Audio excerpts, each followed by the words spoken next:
आज घर में एक छोटी सी पूजा रखी है। पूजा में आप सभी को आना है, मैंने फूआ जी से कहा और फ़ोन काट दी।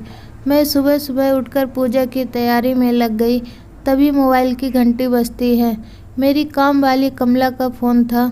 दीदी, मेरी बेटी को दस्त हुआ है, उसे लेकर हॉस्पिटल जाना है। ना चाहते हुए भी उसे छुट्टी देनी पड़ी। राजेश बोले, मम्मी को क्यों नहीं बुला लेती हो? मैं बोली, नहीं, मम्मी को भी 2 दिन से बुखार लग रहा है, कल ही डॉक्टर को दिखाकर आई हैं। यदि आराम नहीं करेंगी तो और बीमार हो जाएंगी। मैं सब कुछ कर लूँगी। राजेश को घर के कामों में बिल्कुल मन नहीं लगता। एक गिलास पानी भी खुद से लेकर नहीं पीते हैं। फिर क्या था, चिल्लाना, गुस्सा करना शुरू हो गया। अरे, सोच समझकर पूजा रखना था, अब करो सारे काम अकेले, और बीमार पड़ोगी तो मेरे पास नहीं आना। गुस्से से अखबार को टेबल पर पटक देते हैं। मैं गुस्से से बोली, अब मुझे पता थोड़ी ही था कि आज ही कमला की बेटी बीमार हो जाएगी। राजेश, लेकिन मम्मी बीमार है ये तो पता था ना। हम दोनों पति पत्नी आपस में बहस कर ही रहे थे, तभी एक गाड़ी आकर रुकी। उसमें से मेरी फूआ जी का लड़का जय और उसकी पत्नी चारू उतर कर आए। मैं उन दोनों को अपने घर में देखकर सहसा चौंक गई, क्योंकि फूआ जी चारू को किसी रिश्तेदार के घर आने जाने नहीं देती हैं, क्योंकि चारू का रंग दबा हुआ है और उसके ठीक विपरीत जय एक सुंदर और आकर्षण व्यक्तित्व वाला लड़का। शादी में ही फूआ जी ने बहुत तमाशा किया था। वह तो फूफा जी थे जिनके डर से फूआ जी ने अपना मुंह बंद किया। ये तो बिल्कुल मिसमैच जोड़ी है, पता नहीं ये रिश्ता कैसे किया। जितने रिश्तेदार आए हुए थे यही कानाफूसी कर रहे थे। उसके विपरीत फूफा जी और जय के चेहरे पर कोई शिकन नहीं था।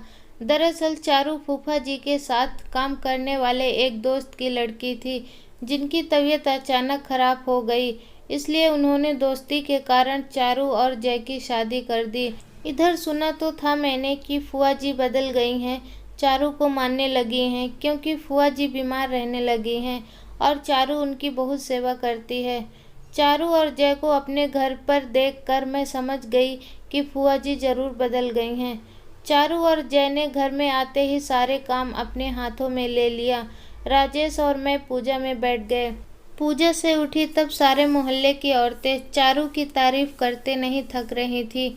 अपने अच्छे और हंसमुख स्वभाव से थोड़े समय में ही चारू ने सभी का दिल जीत लिया था। मैं मन ही मन सोच रही थी, थोड़े समय में ही चारू ने सभी का दिल जीत लिया, कुछ तो बात है इसमें। तभी राजेश ने आवाज़ लगाई, अरे भाई, पूजा खत्म हुई, अब तो खाना मिलेगा कि नहीं? चारू हंसते हुए बोली, मिलेगा जीजा जी, और खाना लगाने लगी। मैं भी चारू की मदद करने लगी, साथ ही साथ फूआ जी का हालचाल भी पूछने लगी। चारू बोली, ऐसे तो सब ठीक है दीदी, पर मम्मी जी के घुटनों में ही दर्द रहता है, जिससे उन्हें चलने फिरने में परेशानी होती है। इसलिए उन्होंने कहा जैसे घर की जिम्मेदारी उठा ली हो, वैसे बाहर की भी जिम्मेदारी उठानी पड़ेगी। उन्होंने ही भेजा है हम दोनों को। चारू की बातें सुनकर बहुत अच्छा लगा मुझे। मैंने हंसते हुए कहा, देखो आज एक बहू ने सासू माँ की एक और जिम्मेदारी अपने कंधों पर उठा लिया। इतना सुनकर चारू खिलखिलाकर हंस पड़ी।